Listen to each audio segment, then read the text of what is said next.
Hey everyone, welcome to the Trendcrusher podcast. And this is probably one of the last episodes I'm going to release in 2023. Yeah, I can't believe it's already the end of the year. But, one of the cool things is that you have all the favorites or the top metal albums of the year of 2023. So I'm really looking forward to catching that out. So for my last guest episode of this year, I'm speaking to Jayson Sherlock from Revulsed. It's really cool to speak to Jayson, and you'll realize that when you see the length of the interview. We spoke for close to an hour. We spoke about the new Revulsed album, Cerebral Contamination, which is out this weekend via Everlasting Spew Records. Do check it out if you haven't already. I left the link to the album in the show notes, all about the album, the unique writing process for it, and a lot of stories about how he met his vocalist Damien, the 8 year gap between albums, and a lot more. So here's my chat with Jayson. Hi, Jayson. Welcome to the Hi, podcast. thank you, Peter. I really appreciate it. For some context, right, we're speaking a month before the release of the second album by Revulsed, which is Cerebral Contamination. Wow, Yep. I thought I'd messed that up. But it's been, when I think about it, it's been 8 years since the release of your critically acclaimed debut album, Infernal Atrocity. So Critically acclaimed. Wow. let's get the quick reaction out of the way. Does it feel that it's really been that long? Um, yes. Yes, it does. Okay. Yep. Hmm. And I have to ask because I still remember Yeah. getting a copy of the album, and since I'm a death metal fan, I was really into it. Yeah. And then came the live album, and then there was nothing for a while. So, Yeah. what's the last few years been like? I mean, catch us up. Well, so you're referring to after. So you're referring to after the cover recordings. Yeah, I mean, because there was some activity happening around that time, and you kept hearing about the band then, and then it kind of went quiet. And I got really excited actually. I think Everlasting Spew signed y'all and then kind of alluded at an album coming there. So Yeah. take us back, like I'd say even pre-COVID, like the last 2 3 years. What's that been like? Yeah. Before that, also maybe. Yeah. Yeah. Sure. Well, um, Everlasting Spew came to the rescue um, with the release of Infernal Atrocity on vinyl because Permeated Records, um, for whatever reason, just didn't sort of come to the party with regards to their commitment to releasing a vinyl format for us. So yeah, it went a bit quiet there. I think Stefan from Permeated, he's a very, very massively busy guy, and he's busy with his family, and he's got lots of businesses and things to keep him busy. So I think it just Permeated just kind of fell by the wayside a little bit, and so he was good enough to release everything to us to pretty much have free reign and go with whatever label we wanted to. And because he didn't fulfill um, the commitment to release the vinyl for us, Everlasting Spew came to the rescue and made a commitment to do that. And yeah, so they were good enough to release the vinyl back in, when was it, 2018 or 2019 or something like that, I think. Can't really remember exactly when, around that time. And yeah, obviously they, well, not necessarily obviously, but they wanted to be involved in any future projects and albums or recordings that we were going to be embarking on. So they made the commitment to sign us proper for the new album, Cerebral Contamination, and anything else that we're doing. So in between Infernal Atrocity and Cerebral Contamination, as you say, we did the live album. Um, and then we recorded the 4 cover songs that we put on for free download on Bandcamp. And I guess the main purpose of the cover songs was basically to as a bit of a recording test bed for us, to see whether we can record an album essentially by ourselves, like at home, like an at-home recording. So that was kind of a bit of a test bed for us, really. It was a bit of an experimental kind of project for us to do that. I mean, it was going to be easier and quicker for us to record cover songs as opposed to original songs that would have taken longer to write all of that music and arrange it and write lyrics and blah blah blah. So we ended up doing the covers, and I guess it was just a way, um, just to get some content out there for the fans to listen to, and to just to keep our name active until the next album came out. It was interesting, right? I mean, I think I'm glad. So I actually looked this up while you were saying. So it was 2019, even though it seems Yep. like way longer that the Yeah. vinyl came out. And I mean, I have to give a huge shout out to Giorgio from Everlasting Speed, because there's like that's one of the labels that whenever I get an email, immediately I drop what I'm doing figuratively and kind of like go check out what's the new Oh music coming wow. in, right? Uh, Yeah. because again, it's a label that's known now in the more extreme metal sound. But Yeah. coming back to what you're saying, I mean, even the live album, I was watching the other day videos from it, and it's phenomenal because, especially when you are talking about death metal in 2023, right? There's access to Yeah. technology and whatnot, but Yeah. watching that performed live, it's a completely different experience. Uh, Yeah. Yeah. and especially like there's so much music coming out, right? That also I think is one Yeah. of the things that there's no shortage of music uh when Yeah. I Oh, think about it. absolutely. Yeah, for sure. But Yeah. let's at least dive in a bit, because I'm very curious to know more about cerebral contamination. uh Tell me at least, like, what was it like? Because from what I've read in some of the notes that I could find, that the writing for the album started in 2019. Oh, That earlier than that. Wow. Oh, oh, yeah. Wait. Yeah. Pretty much straight after Infernal came out, I started the ball rolling with writing Cerebral Contamination. So it's a it's a different way of writing. That's for sure. Especially okay. So Infernal Atrocity was a lot more collaborative, and Sheldon and I would worked together a lot more collaboratively on that release. We did a lot more rehearsals. We spent a lot more time together, one on one, and we just fleshed out ideas together.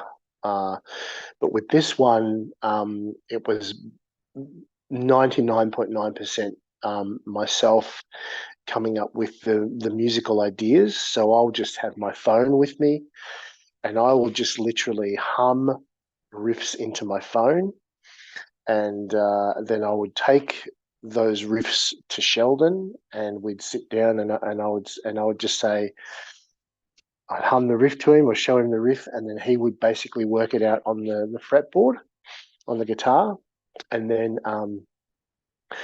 I'd record a video version of that riff so he could go back and learn it again later, kind of thing. So we would basically use that process to create essentially a riff library that we could go back to later on and start putting them together and start arranging, um, which was very different to the first album, and it was quite a foreign and strange process for Sheldon to do.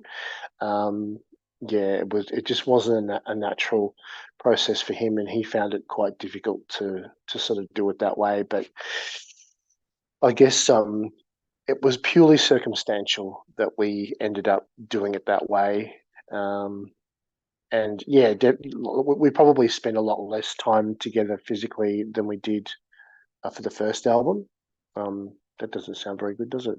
Sign physically together, but you know what I mean. So actually Yeah. getting together and collaborating in the same rehearsal space, essentially.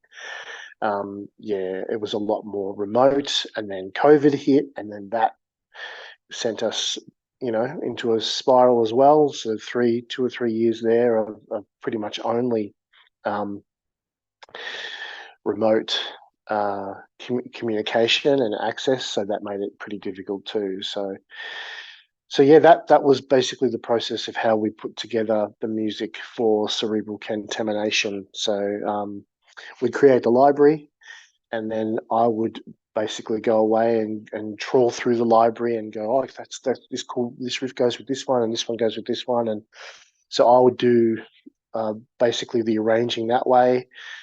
Send those arrangements to Sheldon and make sure that he was happy with them, and just with a few tweaks and transitions, he was pretty much happy with it. So, and then once we'd done all the arranging, I started putting the lyrics together, and I wrote all the lyrics as well, except for one song was a collaboration between myself and a good friend from Dayton, Ohio, in the States, called Jamie Barty. We wrote that song together. So, but apart from that, it's pretty much just myself who wrote the lyrics. Yeah, Okay. So I'm also curious to know, was this process also started before Damien became part of the lineup? probably around the same time. Hmm. Yeah, I think I met Damo around 2016, 2017. So it would have happened around the same time. I think Damo came on the scene about that time, and and also as well as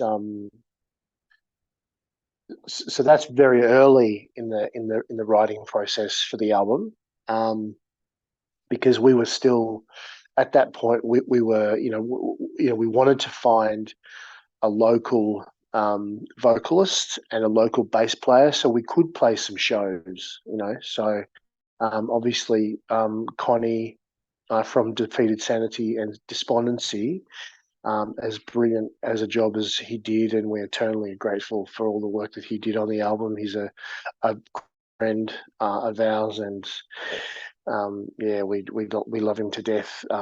We knew that because he lived in Germany, it was going to be impossible for him to play any gigs with us, unless we travelled over there or if he came over here. So it made a lot more sense to try and find someone locally to do the vocals. So um, yes, Damien fell into our lap via quite a miracle, actually. So yeah, Yeah.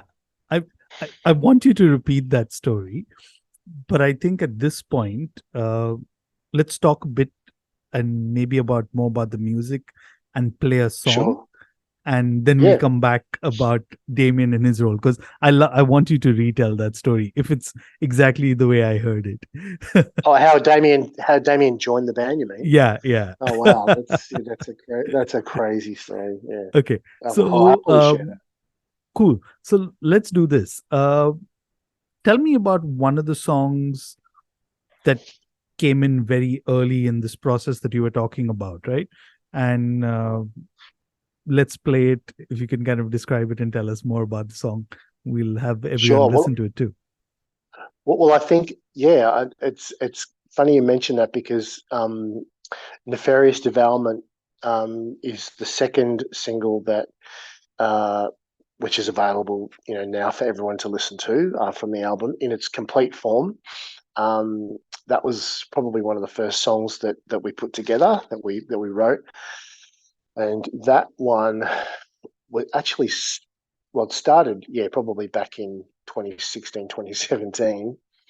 Um, but when we were tracking, I think it was the Gorguts cover. I forget the name of it now. Even. um, of his flesh he'll create, something like that. Yeah, I can't believe I've forgotten the name of the song. But yeah, so when we tracked the Gorguts cover, we had a little. It went pretty quickly, and we had a bit of time left in the day. So I kind of thought, oh well, I know half of Nefarious Devourment. Um, let's just do it. So I just said, Sheldon, just keep the track recording, and I'll just pump out as much as I can get through of Nefarious Devourment from the new album, and that basically became the teaser song that we recorded and we released after the covers. So we put that on the Bandcamp page for free download, and we also made like a teaser video as well, and we put that on YouTube and whatever else I think too. So that was probably the earliest song that we had started and probably completed as well. So, but yeah, I only got through half of it. But now, yeah, obviously the full version is well and truly done and ready for everyone to listen to. So that ended up being the second single that Everlasting Spew have released, which was only like a week ago or something. Awesome. So if you haven't already heard it, here's Nefarious Devourment.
Okay, that was Nefarious Devourment of the upcoming Revulsed album, Cerebral Contamination, and I'm here with Jason.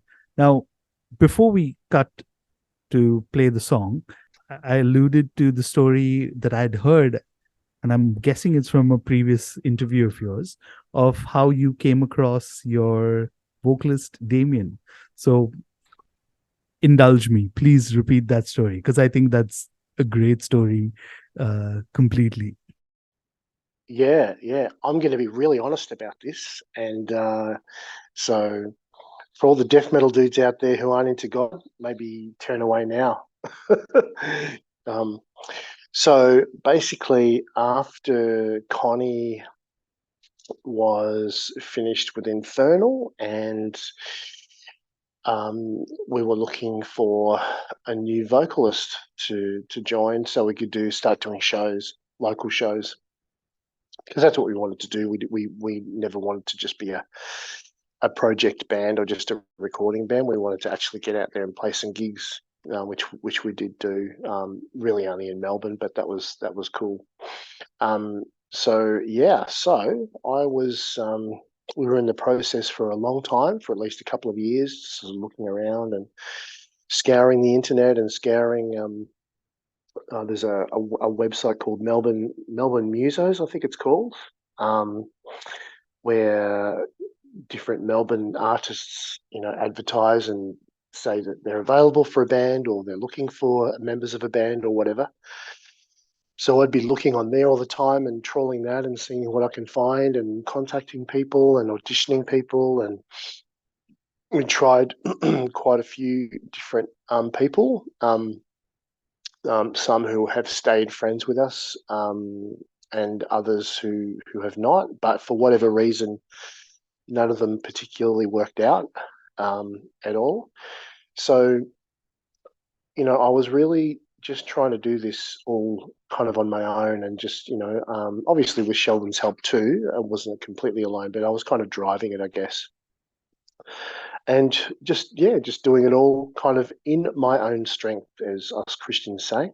Um, and basically, it was just coming to just dead end after dead end, just closed door after closed door. So at the end of the day, I just said, okay, I'm done. I've had enough trying to do this. I'm sick of it. There's no results happening. I don't know what the heck to do. Um, if you're there, God, you do whatever you want to do. Just it's all up to you now. You just do it. You sort it out. So I kind of threw my hands up in the air and just kind of that was it, kind of thing. And then the very next day, um, I went in to get a haircut into my local hairdresser and sat down. And the young lady who was about to cut my hair, she was, had sort of piercings and tattoos and colourful hair and all the rest of it. And she looked a bit, like she was a bit alternativo. And we got to talking, and I spoke to her, and she's like, "Oh, what do you do? What do you? I'm in a band. Oh, what sort of music do you play? Oh, I play, pretty heavy kind of death metal stuff. Oh, death metal. Oh, wow. My husband's into death metal." And she said, and I'm like, "Oh, really? That's interesting." Yeah, yeah, yeah, yeah. Yeah, he's a vocalist. He does all these really guttural death metal vocals, and I'm like, what? Because this was really close by to my home, so really local. So he was only like 5 minutes away from where I lived. Um, and she was like, "Yeah, he's been looking for a band for a while," and my jaw just fell on the floor, and I'm just like, "You have to be kidding me! This is just insane." So clearly, you know, when I handed the problem over to God, he made it work. So I guess people will call that coincidence, but it's one of the most insanely ridiculous coincidences, if it was a coincidence. So that's what happened. So yeah, and the really weird thing as well is about a week before my encounter with my hairdresser, which was Damien's wife, he Damien actually found Infernal Atrocity on Bandcamp, bookmarked it because he was going to purchase it.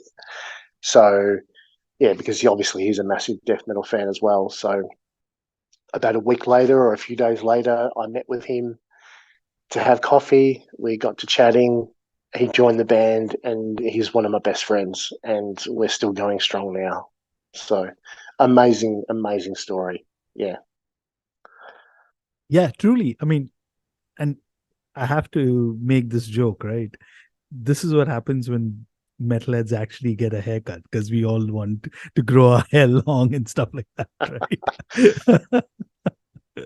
But all my bad jokes aside, even though Damien's been in the band for a few years, I mean, I was yeah, watching the live video, right? And I was like, yeah, holy fuck, like this is so awesome to watch. And the thing about it, right, is going back to what I was saying earlier, is with yeah, technology, everything is so, how do I say, sterile.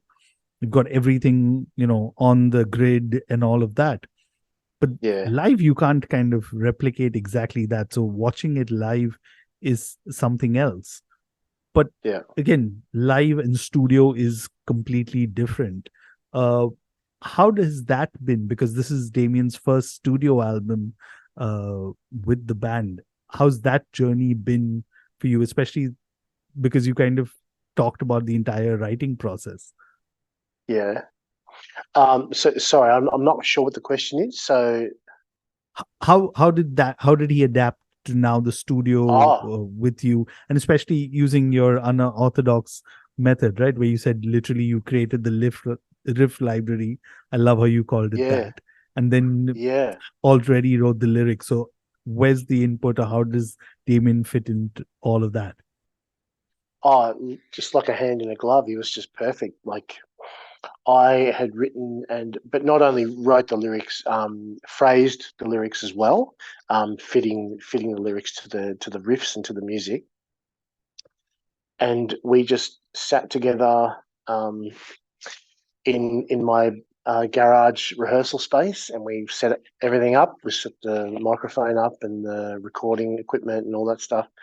And he was just perfect. Like he just followed the phrasing perfectly and just nailed it. And his performance is just it's just unbelievable. If I listen to it, back now, and it's just like, man, this is just inhuman. What he was able to do. So um, yeah, it was pretty seamless. He did it. It was pretty easy, really, really smooth process actually, and pretty quick. So yeah, he did a great job. I mean, it took some time because it's obviously hard to do vocals like that effectively, like for a whole day for like 8 hours. Obviously, so we didn't go. Our sessions weren't quite as long as that. Um, but yeah, he smashed it. He did an amazing job. One more thing I was very curious about, because like in the last, I'd say, 3 odd years of talking to bands, right? You had them falling in either two camps. One of them who struggled with, you know, working remotely, recording remotely, but some of them who had been doing it for years. For them, the pandemic and the lockdowns and all was the best thing because they finally got to kind of recording this. From what I understand, with Revulsed, y'all were kind of in the second camp I talked about, where y'all had already started kind of working remotely and production doing that remotely. How seamless was that process for you, right? I mean, I'll give you a simple example. Here in India, one of the first things that went out of stock online, actually two things I may say that went out of stock online you could buy, was one with the ring lights that influencers can use, Yes, and yeah, second were yeah, podcasting mics. So how prepped yeah. were you Okay. all to just kind of set up your own studio and stuff like that? Well, Sheldon has and basically always had his own studio set up. So he's right from the get go. Even when I met him, he had a really decent computer and all the software and his Mesa Boogie stack cabinets and stuff sitting in the corner and all mic'd up with his 57 and so he was pretty much locked and loaded, ready to go right from the get go. Really, he would only pull the mic out and get the cab out and the amp and stick it in the car so we could actually rehearse. But whenever we weren't rehearsing, everything was all set up in Sheldon's recording space, essentially in his study at his place. So he was good to go. He was all set to go. That's how he tracked bass and drums for in drums, bass and guitar for Infernal Atrocity, and that was how he did the same for Cerebral Contamination. So Infernal, the drums were recorded at a studio, at a really lovely professional studio in the kind of the bushy area of Melbourne called Christmas Hills, and the Cerebral drums were recorded in my rehearsal garage space. We basically hired a big 24 track or a 48 track digital mixer, and we had that sitting there for about 6 months. But I mean, I used it for I tracked drums in 4 weeks, which was still a fair while because I tracked drums in 2 days. I think it was for Infernal Atrocity, but it really took my time with tracking drums for Cerebral Contamination.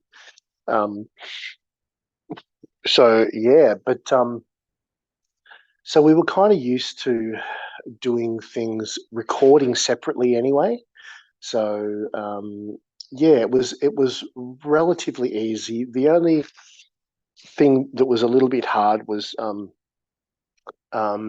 my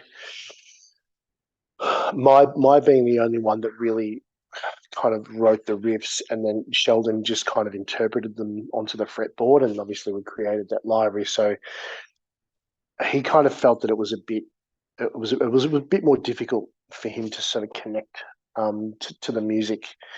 That we just felt a bit cold. Just it didn't feel very collaborative for him. So he struggled with that, and it took a long time to track guitars and to track bass. And he's got a family. He's very busy with his family, and as we're all busy, like we're all dads. We've all got kids, so we're all family guys.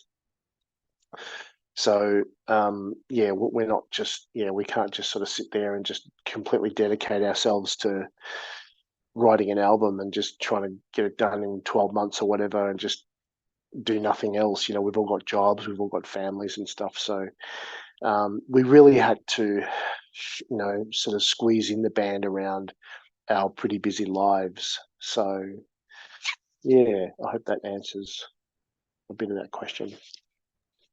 Yeah, and this is primarily, I guess you're the best person to answer this, right? Is since you kind of wrote all the music, the lyrics, and all of that, at which point did you kind of say that, okay, we're going to stop all the tweaking, all the mixing, all of that?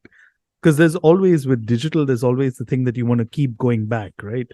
I mean, I'm sure at Yeah, some point you listen to something and say, we could have done this, right? So where do you draw that line saying that's where we just, it's no longer in our hands anymore, so to say? yeah, that's a really good question, Peter. That's a really good question. I think when insanity starts to seep in, I think that's when you go, wait a minute, something's a bit wrong here. We need to draw the line. So yeah, it was taking a really long amount of time to get it finished. As I mean, look, 8 years is a long time to between albums. So it, I would have, I think we would have preferred somewhere between 3 and 4 years would have been good, but it was double that. So, and there's a lot of reasons for that. It was a bit more of a complicated album to record musically, a bit more techy than Infernal was. So it was a little bit trickier in terms of just getting the riffs together because they're a little bit more complicated. But yeah, so I guess once we had got enough songs down, which is basically 10, I think we had 10 songs, 10 or 11 songs down. Yeah, we just kind of thought that's probably enough. I mean, that's two songs more than the last album was. So it's a bit of a longer album than Infernal was. Um, we did have there is actually another song that I tracked drums for and wrote music for, but that never really saw the light of day. Maybe it will at some stage. Maybe down the track we might release it as a single or something in a year or two's time. We'll see how we go with it. But yeah, I think yeah. Um, just going back and forth, chatting to the label and giving them updates and all the rest of it, and just sort of explaining why things are taking so long. I think that yeah, it just got to a point where we really had to think of the big picture. We had to think of the label. We had to think of um, the supporters and people who are waiting for it for so long, and even the other guys in the band too. Damien had been waiting for a while too, so we kind of had to think big picture, and we kind of went, no, I think that's probably enough. And we don't want to kill people, right? We don't want to give them too much brutality that they're not going to survive. So Yeah. Sorry. we've got to draw the line. We've got to stop chopping into the corpse at some point.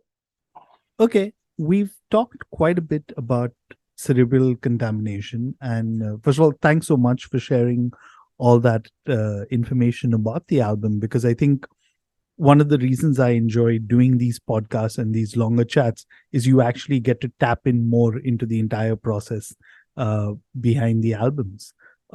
What I want to kind of talk to you about, and I kind of alluded this in our pre-chat, and you've kind of brought it up also a bit in our chat, is you spent, and correct me if I'm wrong, maybe even longer but from my understanding, you spent more than a decade or two as a Christian metal musician, right? I mean, my introduction actually, and this is what I was kind of alluding to, is my initial introduction to you was, guess which band?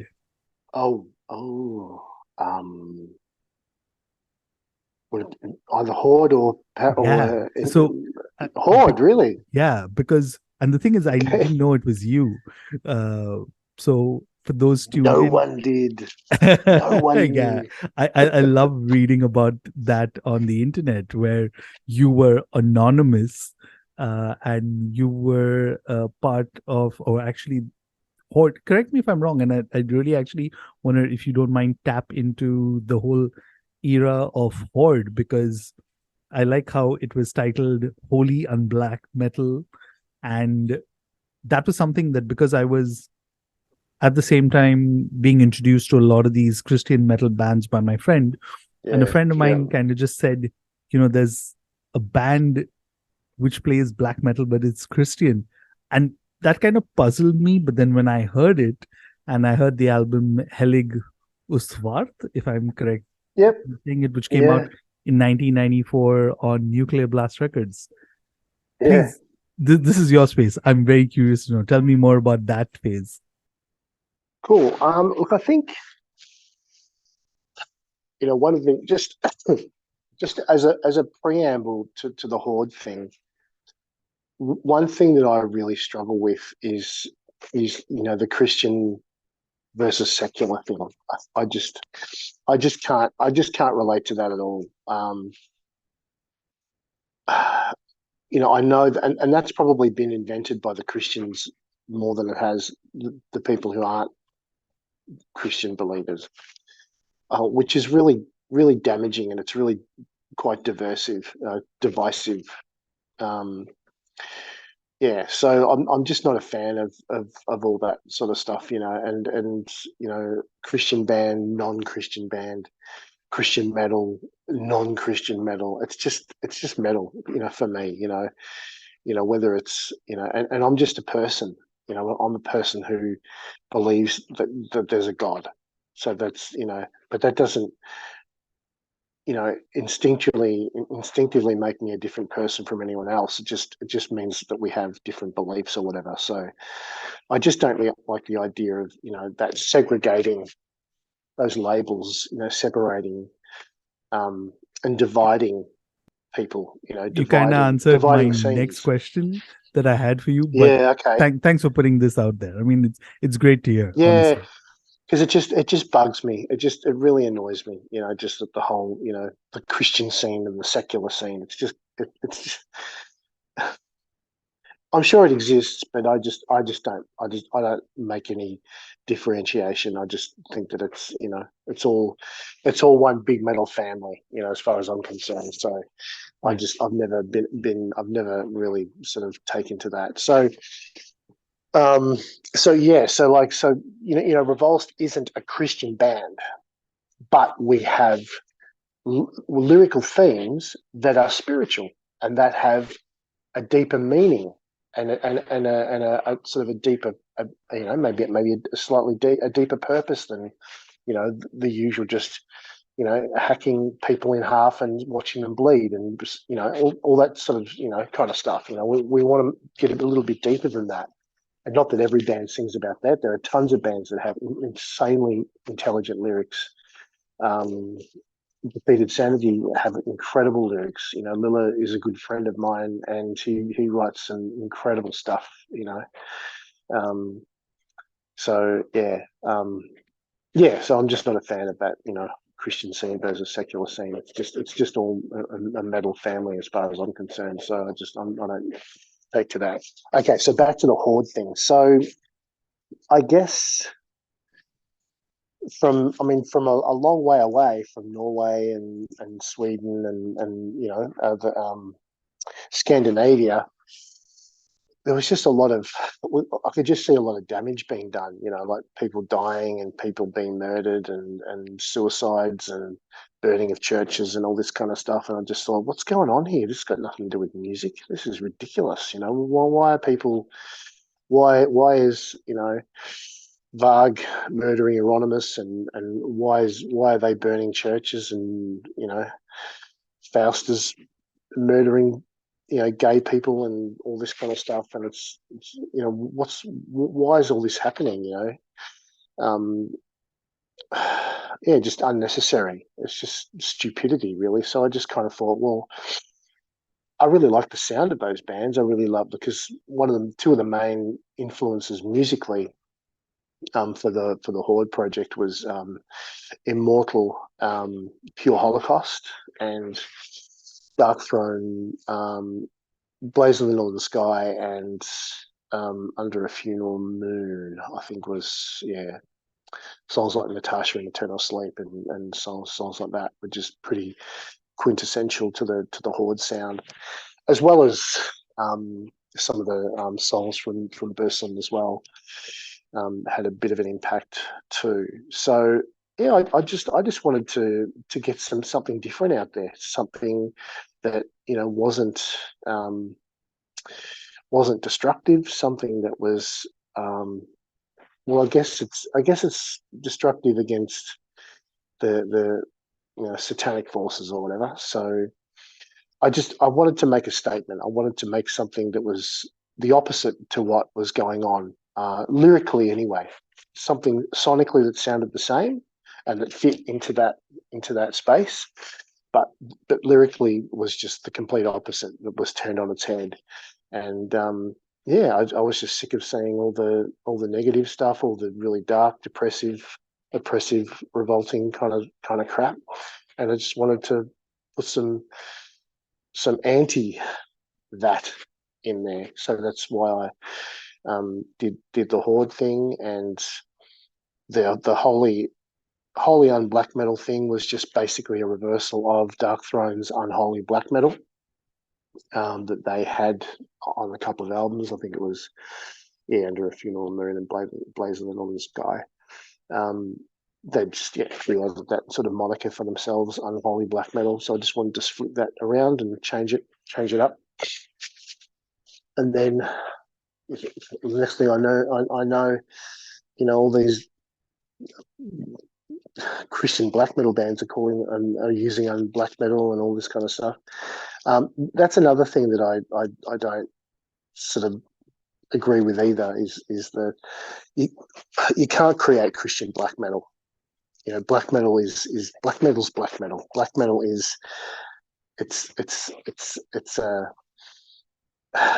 the whole package. It's not only the sound and it's the grim feeling. It's the the bleak lyrics. It's the satanic themes, the anti-god themes. That's what defines black metal as being black metal. So yeah, I just don't believe that you can create Christian black metal. It's just an oxymoron. It doesn't make any sense to me. So that's why I've never said that Horde is Christian black metal, because it's not. It's black metal. So that's sort of how that kind of happened. I mean, I'm glad you're kind of talking about it, right? Because Yeah, if yeah, you yeah, see post that, I mean, my follow up question was going to be how do you reflect or look back at it? So your preamble kind of helped me get your perspective. But even the yeah, legacy that you see that Horde album kind of left, right? I mean, there's enough documentation about all the controversy around it for Nuclear Blast and the death threats and yeah. stuff like that. So I don't want to talk about that. That's already there on the internet Mm. if you look it up. But also I just never got any death threats, by the way. I never, like, personally. yeah. I mean, I heard about a lot of stuff going floating around, but no one ever contacted me and said you're gonna die. No one ever. Even to the point of, I mean, even to the point of being bold enough to go to Norway, to go to Oslo, and play a Horde show right in the thick of it, But nothing happened, and it was all perfect. So Yeah. yeah. And that's one of the cool things about the internet, right? Because the show you're talking Mm. about is all the way back in 97. And if you look up, Oh 06, oh 06 we did that live in Oslo, oh, okay. So that's 2006. Yeah, okay. That's up on the internet. If you look up YouTube, you'll kind yeah, of find it. And that's yeah, pretty cool to see just as a documentation, right? Uh, yeah, but one of the comments I wanted to make on basically what you said was it's packaging, right? I mean, I remember, and this is the same time I can tell you when I was listening to Horde, I was also introduced to yeah, Mortification. And then yeah. you also had Creed, which was like mainstream, which was being tagged Right. as Christian rock, Christian metal. And I was like, Yeah. huh? And look how that kind of turned out, right? So I guess it's just Oh, about the marketing in some way. Uh, yeah, yeah, but I wanted to also talk to you about Mortification, right? I mean, because yeah, these again are the bands that kind of really set you on this path in yeah, there. How do you kind of look back at Mortification now? Because if I'm not mistaken, you were just a teenager when you joined the band back then. How does it feel looking yeah. back at that again? Yeah. I mean, I've got nothing but fun memories. The things that I can remember.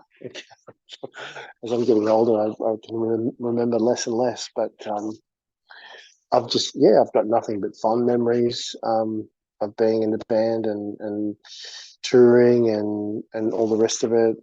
Driving around in a dinky van, and Steve Rowe would be doing all the driving because he was the only one that had a license. Michael and I never had a license back then, and um, we didn't have jobs, didn't have day jobs. We were just taking unemployment benefit payments and just signing in and saying we look for this job, and then we jump in the car in the van again and go back out on tour. And so it was a little bit like that. Basically, did that for 3 or 4 years, from 90 to basically 93, 94.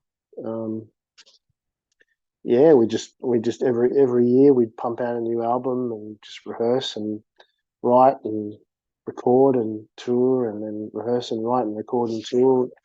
For the first four albums, I did that with, up until the live Planetarium album.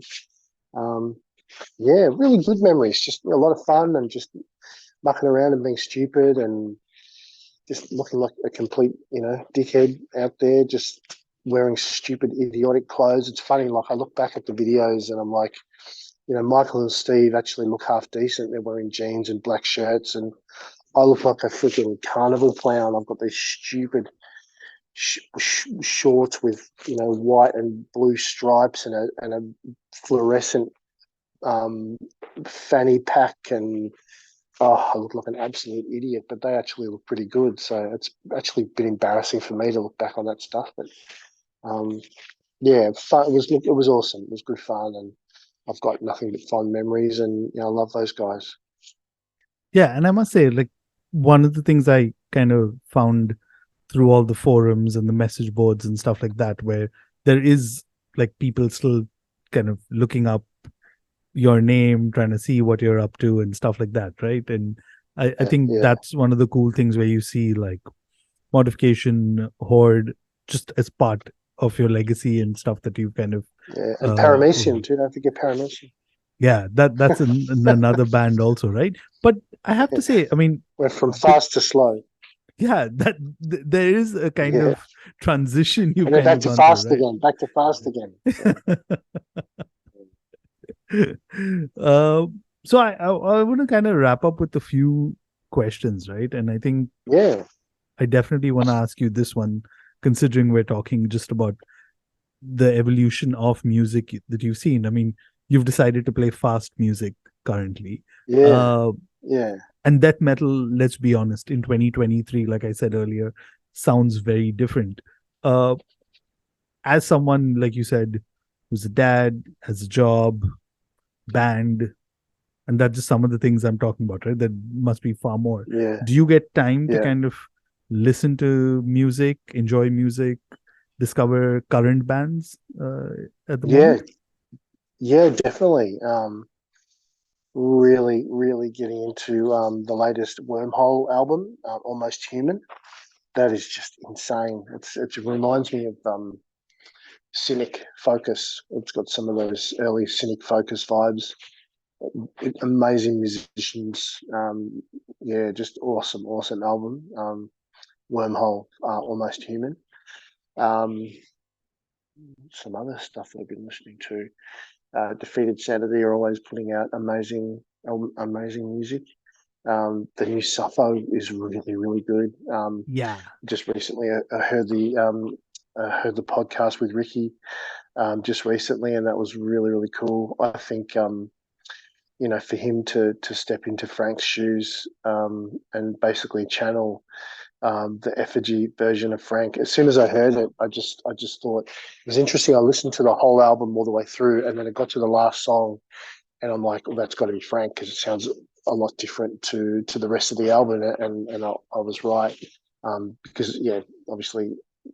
What they're doing is they're re-recording a lot of the songs from Breeding the Spawn um, on a lot of the later albums. So they're kind of going through that album and just putting those re-recordings on the later albums. But yeah, for Ricky to come back and to just step into Frank's shoes, essentially from the Effigy era was amazing. So that's a great album.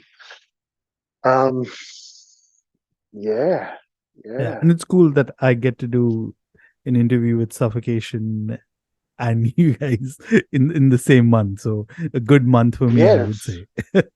yeah. It's awesome. And it just recently too, I discovered a completely random. I'd never even seen this before. Disgorge played a show in Sydney, Australia, on a boat back in 2008, I think it was. I just Wow. stumbled across this video. I'm thinking, hang on, that's that's Disgorge, and they're playing like in full daylight on this boat cruise on Sydney Harbour, and I'm like, that is the most random thing. I didn't even know they'd even been to Australia.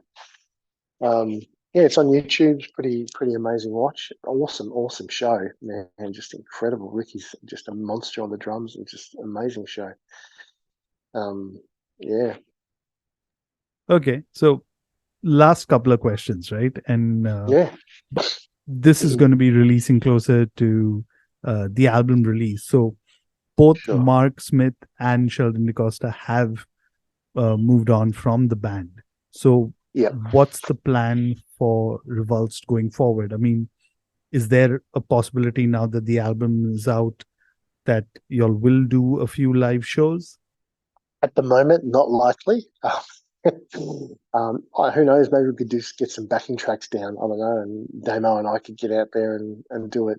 That's possible, I suppose, because I've got all the Sheldon gave me all the working files to all the recordings and stuff, so I could pull the drums out and have a click in there and just have the bass and guitar in there, and Damo and I could get out.